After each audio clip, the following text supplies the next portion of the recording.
Is called hook lying position with T arms. Hook lying position means we are coming to lie down on our back with our knees bent. And for most of you, what you will need, if you can't get your rib cage neutral, if your chin juts up and your pelvis or your lower back arch, then you'll need to have a cushion under the back of the skull. And then what you're going to do from here is you're going to find that you're not pushing the heels too far to the back of the thighs. You'll notice here that your pelvis is very unstable in this position, but also equivalently your feet are not too far away, also leading to pelvic instability. So find that nice sweet spot halfway between the extreme of the feet being too far and the feet being too close to the back of the thighs. Find each of the 10 toes grounded from the big toe, the pinky toe, and the center line of the heels. And then for the duration of this exercise, you are simply relaxing your abdominals and your pelvic floor muscles. So by virtue of lying in a hook lying position, as we do this upper body exercise, we're still getting our pelvis repositioned and spine put back into a nice natural curvature. For T position arms, you're doing 2 positions with your hands or with your arms. They're going to remain in a T position out to the right and the left, not too high, but also not too low. You want your palms in line with the center of your armpit. Then with your fingers really nice and wide, you push your palms first, for the first minute, down into the floor and away from you, but as they make full contact with the ground. Same with the other arm. And at the same time, you're trying not to round the shoulders forwards, you're simply drawing the shoulders back down to the floor. Head and your neck are relaxed, jaw muscles relaxed. Really try and find the root of the index finger down into the ground. And you hold. There's a constant push down of the hands into the floor and away from the body. And then all you'll do for the second part of the exercise is flip the palms so they face up to the ceiling. Fingers again wide, press the back of the nail beds into the ground. Try not to round the shoulders or kink the wrists, keep the arms dead straight.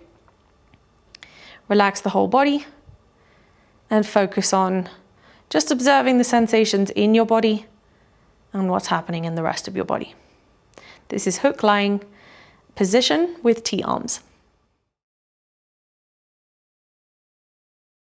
Exercise is called hook lying position with reverse presses. So for this exercise, you're going to be lying on your back with a block under your head on the lowest setting, making sure that the block is just under the flat surface of the skull. And if, like me, you've got a thick ponytail or your hair tied up, you're going to need to undo your hair. Bringing your feet into a nice neutral position. Remember, not too close towards the back of the thighs, but also not too far away. Feet nice and square. Gentle compression of your feet down into the ground with your feet hip distance. This is your hook lying position. And then for reverse presses, you're going to bring your fists in like what I call a motorcycle grip. So imagine you're holding a bike or a motorcycle, thumbs just wrapping over the front of your fingers. And then you're going to bring your arms in a sort of 90-degree angle or a cactus position, but off the ground. Back of the arms to the floor. So your elbows are either side of the sort of line of your chest or the armpits.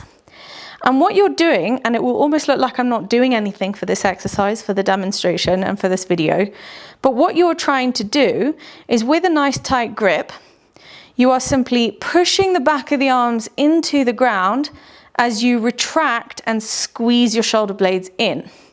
But what you're not trying to do is literally pick your shoulders up off the floor and encourage an even more exaggerated rib flare. So you're creating some sort of friction or like an equal and opposite force between your arms and the ground. Belly is relaxed, so not contracting the abdominals. I can tell that there's a bit of tension in my neck as I squeeze. So I've really got to keep my tongue to the roof of my mouth. Maybe my mouth slightly open as I pull the arms into the ground and then I release. I pull the hands into the ground and I release. And you're doing 20 of those for your hook lying position with reverse presses. This exercise is called hook lying pullovers. And what it's designed to do is remind your shoulder socket that it is a ball and socket joint, but it also removes any compensations in and around that shoulder girdle for that ball and socket joint then to sort of slide and glide. But as we're moving the shoulders in this specific way, we're going to be moving it up and down like this. What it also does is stabilize your rib cage and therefore help you stabilize your pelvis. In the hook-lying position, you're going to be lying down on your back, feet parallel with your knees bent. And even though this is an upper body exercise, you'll find that by doing it, you will alleviate symptoms of pain in your shoulders, your upper body, but also in your pelvic area, your hips. And for anyone who's got dysfunctions, for instance, in their feet and lower legs, this exercise can be hugely beneficial. So we are going to start by lying down on our back. You need a foam pad or a cushion for the sort of to place underneath your skull. And that's largely because I really want to encourage you to be able to have a rib cage that's very, very neutral. And what I mean by that is when you come down onto the floor, what we're really trying to avoid is this kind of arching of your mid-back or your trunk, which forces your sort of rib cage to flare forwards, pelvis to go largely into an extension or into an anterior position, okay? So with the support of this foam pad or cushion underneath your skull, you basically bring your cervical spine into a neutral position, which then helps you even out the ribs and therefore even keep your pelvis neutral. For your feet, really focus on keeping your feet parallel. So try not to have your feet sort of wide or everted, which is turned out, or not too far sort of turned in. You also want your feet hip distance, which means in line with your knees and your knees in line with your hips. And then to gauge where you need to place your feet, try not to have them too close to the back of your thighs. You'll see that instantaneously your pelvis is very sort of wobbly. I call this like a rocking, like a boat, like a really unstable boat. And if you have your feet too far away from the back of the thighs, you'll also feel that sort of kind of rocking boat, kind of loose, unstable pelvis kind of effect. So you want to find the halfway point of those two extremes, which is ideally where you want to place your feet. And then pay attention to the soles of your feet, and you want to try and find, like, there's a bit of pressure of your big toe, your pinky toe, and your center of the heel point down into the ground, but without grabbing your toes. So there's got to be some stability that you're developing in your lower body. And that's one of the reasons I said, for anybody with foot dysfunction, even hips that are not quite doing what they're supposed to, if you've got hip problems in the hips or your lower back, this exercise is really good for you. Now, for the pullovers, we're going to take what we call a universal grip, which is basically both your hands clasped together, and you are going to interlace your hands really nice and tight. For the pullovers, at any point, what you're trying to prevent is your hands from separating. So a lot of you will find that as you try and sort of engage a range of motion in your shoulders, you'll compensate by separating your hands like this. You're trying to avoid doing that. You're really trying to sort of feel like your hands are glued together. And then you're going to reach the arms up just above your chest to start with, and really feel like you're locking out your elbows. So if you start with your elbows loosey-goosey like this, that's the motion that's going to continue. And what we're really trying to do by encouraging you to engage your elbows is really sort of check in with the muscles in and around your shoulder girdle. And then for pullovers, we're keeping the rib cage completely neutral, pelvis is neutral, disengage your abdominals, and gently breathe in as you lower the hands towards your groin line. As you exhale, feel the palms reaching up towards the ceiling and back and over. Now, because you've got a cushion just underneath your skull, I really discourage you from trying to sort of force your hands to the floor like this, because what will happen is the top of your arms will catch the pillow or the foam pad, and you'll be forced to then dunk into the really sensitive parts of your rotator cuff and your shoulder girdle by bending your elbows. We're trying to keep a lot of resistance here in the elbows and in the arms, so I want you to just go as far as you can until the arms feather touch the cushion or the top of the foam pad, just in line with your ears. Remember, hands don't separate, your ribs are neutral, and your elbows don't bend. And then we inhale and we come back over. We exhale, we reach. Inhale over.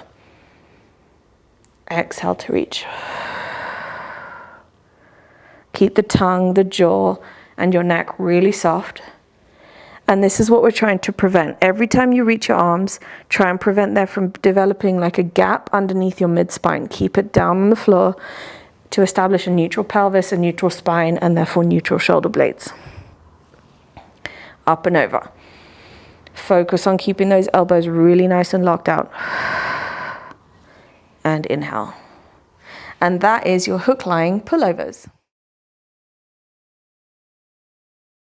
This exercise is called single arm standing at the wall. It's one of my favorite exercises simply because it really checks in with my entire body, my dysfunctional feet, my compensating shoulders, and also a rib cage that's usually a little bit twisted, if you like. So for this exercise, what you're going to need to do is first and foremost, you're going to need to use a block and straddle your feet between the long edges of the block on the lowest setting. Then you're going to come and stand with your one arm an arm's distance away from the wall. Now for some of you, even standing with your wrist in this kind of extension, so this is an extended wrist, is going to be difficult because you have rounded shoulders, you have heavily sort of flexed wrists and hands, and therefore simply just switching that is quite difficult for some of you. Don't worry about it. All I need you to do is spread the fingers and really feel like there's an effort for you to push the hand into the wall. And if you need, you can soften the elbow instead of locking the elbow out and compensating by lifting up into the shoulder. Okay, so what you're going to do is you're going to come and stand one arm's distance from the wall. Very difficult for me to just kind of show you this in the camera lens just because it's face on. But I will show you what it looks like from the side view and then just continue the demo face on. So I'm one arm's distance from the wall here. And my fingers are really, really nice and wide. Okay, so this is what I'm doing on the other side of the wall. And what I'm also not trying to do as I push my hand into the wall is laterally sway my left hip out to the side. The whole idea of using the block between your feet is so that you can kind of corkscrew the hand into the wall, find the base of your index fingers and all the knuckles into the wall. As you turn your elbow crease forwards, you're compressing the block. And I can already feel my right glute, my left glute, and particularly my left hip. My gaze is eye level, my rib cage is relaxed, my belly's relaxed. Okay, and all you're doing is holding that position for the duration of this exercise. So this is what it looks like from a side view. But some of you doing this in coordination will be quite hard because your squeezing of the block might be difficult. You might laterally sway in order to just get your one arm to the wall. Various things might happen, but just remember, you can soften the elbow or bring yourself a little bit closer to the wall just to keep your shoulder and your wrist in the same plane. So if you find yourself doing something like this to get your hand to the wall, my suggestion is you need to bend your elbow first in order to then allow any tension in your hand and your wrist to release first, and then allow you to extend fully into that into the arm that's to the wall. So that is your standing at the wall with a single arm. Exercise is called static extension position. The setup of this exercise, as always, is really, really important, but the position of your knees will matter in allowing the body to come into extension. So think of a body that's really heavily flexed, something that happens over time when you sit a lot and you kind of, you're in a sort of hunched over position, this exercise is designed to reverse that and to release really tight psoas muscles and shoulders and a trunk that's stuck in flexion.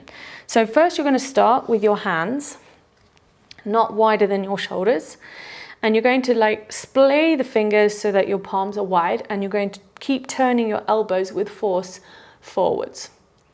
And you're going to start this exercise in a quadruped position, which is on all fours, and you're going to need the tops of your feet into the ground.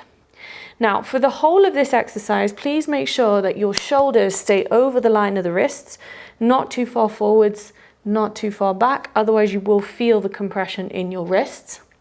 And then keep your head sort of lifted just to start with as you walk the knees slightly behind your hip line. So you can see here that my knees are behind the line of my hips.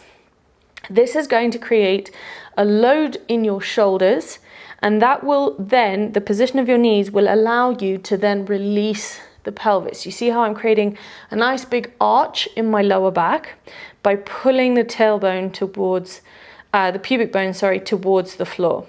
At the same time, I'm pushing the hands into the ground. Elbows are turned forwards, and if you can, you may want to walk your feet a little bit further back just to be able to get a little bit more extension and a little bit more load in the shoulders. Then you're going to sink your chest down between the shoulders to feel the shoulders coming together behind you, and you're going to drop your head. You're going to hold this position with the tops of the feet active into the ground for a duration of 2 minutes. This is your static extension position.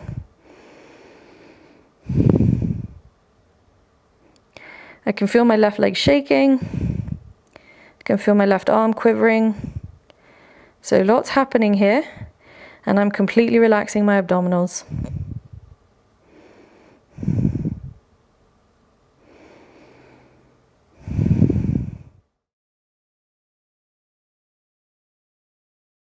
This exercise is called sitting arm circles with pillow. What you're going to need is your chair, plyo box or stool, and ideally this needs to be your knee height. Mine's a little bit sort of taller than my knee height, and as you can see here, when I come to sit in this exercise, my knees are below the line of my box. So the first thing we want to look at is the setup, or your setup when you're in this exercise. You need to have your legs in a 90-degree position. So I use a pair of blocks underneath my feet. And I've got to make sure that my feet are hip distance, not wider, and my feet and my knees are in the same plane to one another, also hip distance, okay? So from a front point of view, this is what it will look like. You can see here, ankles below my knees, knees in the same plane as my hips. And then from a side-on view, we look at the loading aspect of our ankles, knees and hips. And you can see again, my ankles and my knees in the same line, my knees and my hips in the same line. Then for your pelvis, as you find the 3-point contact of your feet on top of your blocks or the floor, your big toe, pinky toe and heel pressing gently down into the sort of ground, you're just gently going to roll the pelvis forwards.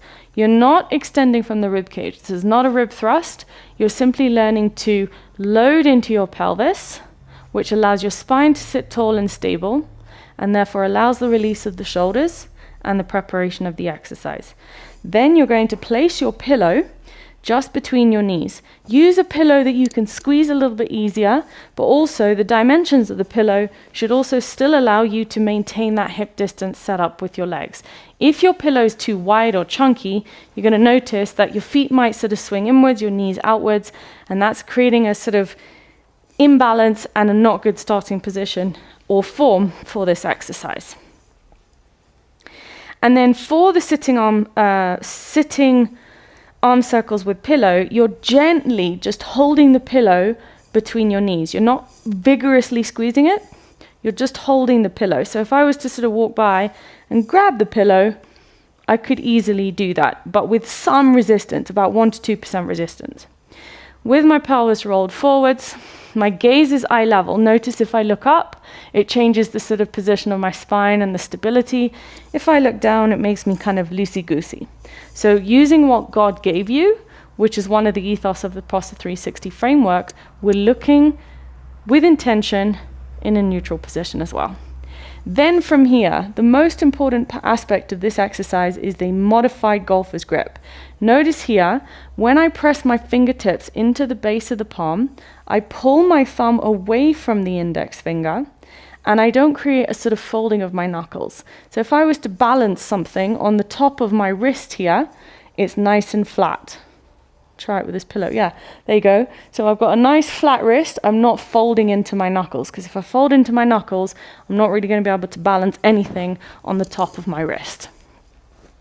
You're going to take that modified golfer's grip with both hands as you roll the pelvis forwards and sit tall in the spine. One of the tricks I often tell people is that you want to sort of perch both your butt cheeks on the chair, but you want to feel like you're using about the first quarter of the chair to give your thighs a little bit of freedom without feeling like your knees are tucked in towards the chair. So spine really nice and tall, pelvis engaged, and then keep your arms just either side of your breastbone. For the first set of arm circles, you're going to, with your thumbs forwards, palms facing down, draw full, small dinner plate size circles in an anti-clockwise direction.